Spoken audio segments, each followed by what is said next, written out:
Halo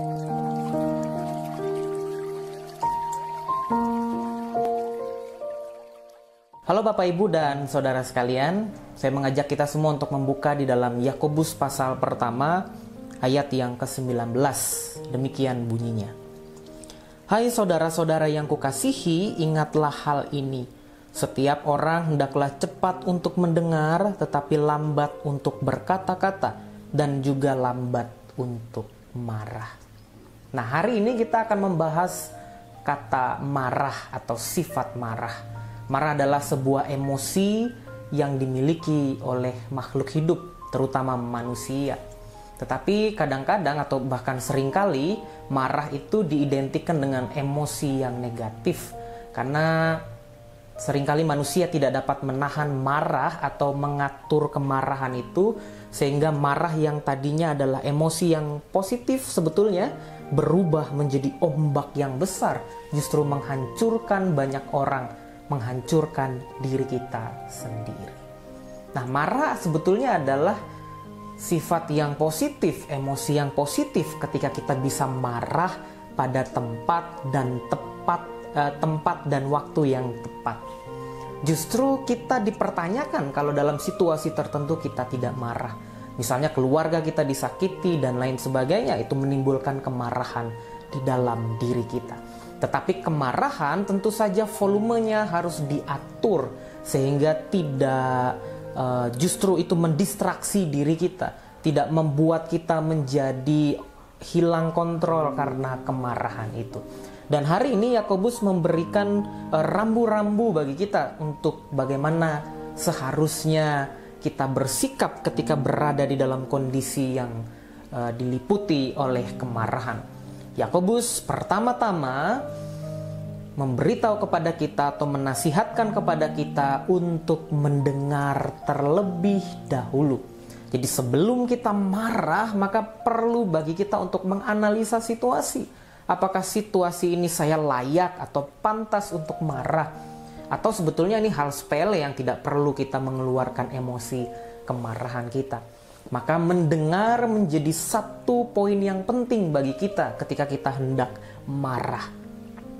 Nah, mendengar itu sebetulnya bukan hanya proses masuknya audio ke telinga kita, tetapi mendengar satu paket dengan berpikir. Misalnya, kalau kita sedang berada di rumah dengan ruangan tertutup, kemudian kita mendengar ada suara mangkok yang dipukul, teng teng teng teng teng teng teng. Maka otak kita akan langsung mencerna bahwa oh ini tukang bakso atau tukang somai. Karena ada persepsi khusus, karena pendengaran itu satu paket dengan bagaimana kita berpikir. Dalam situasi yang menyebabkan kemarahan kita, maka kita perlu mendengar. Artinya kita perlu menganalisa di dalam pikiran kita. Apakah situasi ini perlu bagi kita untuk marah? Atau ini hal sepele yang sebetulnya kita tidak perlu marah? Nah, salah satu contoh kemarahan yang diatur dengan baik adalah marahnya Tuhan Yesus ketika melihat bait Allah yang tadinya seharusnya di bait Allah itu sebagai tempat berdoa, tempat berkumpul menyembah Allah, mempersembahkan korban, justru berubah menjadi pasar, menjadi tempat sarang penyamun mereka yang mencari keuntungan bagi diri mereka sendiri. Hal ini justru menindas rakyat-rakyat kecil yang sebetulnya sangat sulit untuk membeli hewan-hewan yang akan dikorbankan. Oleh karena itu ketika Yesus mendengar, ketika Yesus melihat, ketika Yesus berpikir, maka Yesus memutuskan untuk marah. Dan marahnya benar-benar elegan kalau kita menyaksikan di film-film Tuhan Yesus, bagaimana dia menggunakan kemarahannya itu, dia mengatur volumenya sehingga sebetulnya tidak ada yang dirugikan pada saat itu. Karena Yesus mengatur kemarahannya, karena Yesus tahu betul situasi kemarahan yang sedang dihadapinya.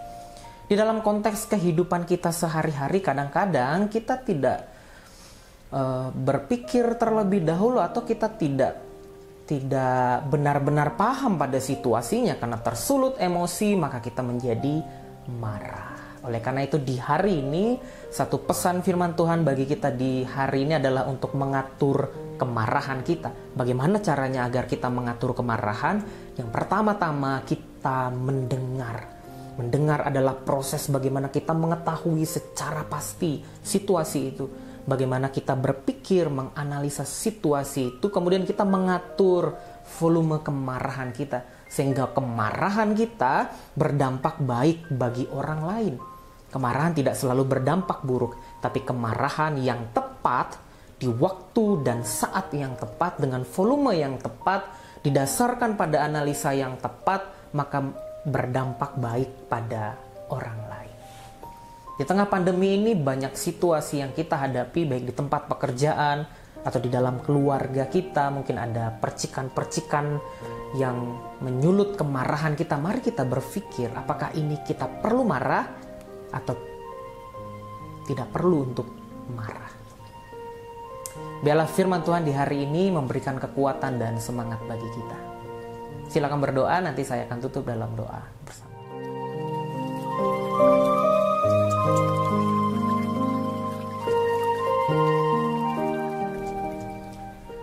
Mari kita berdoa. Ya Tuhan, kami bersyukur di hari ini boleh belajar akan firman-Mu tentang kemarahan. Ajarilah kami ya Tuhan supaya kami terlebih dahulu mendengar, mencerna situasi dengan baik. Barulah di saat itu kami marah, tetapi marah yang volumenya sudah diatur. Kami memanage diri kami sehingga kemarahan itu atau emosi marah itu dapat berdampak baik pada situasi yang terjadi di hari ini. Di dalam nama Yesus kami berdoa dan bersyukur. Amin. Tuhan Yesus memberkati kita di hari ini.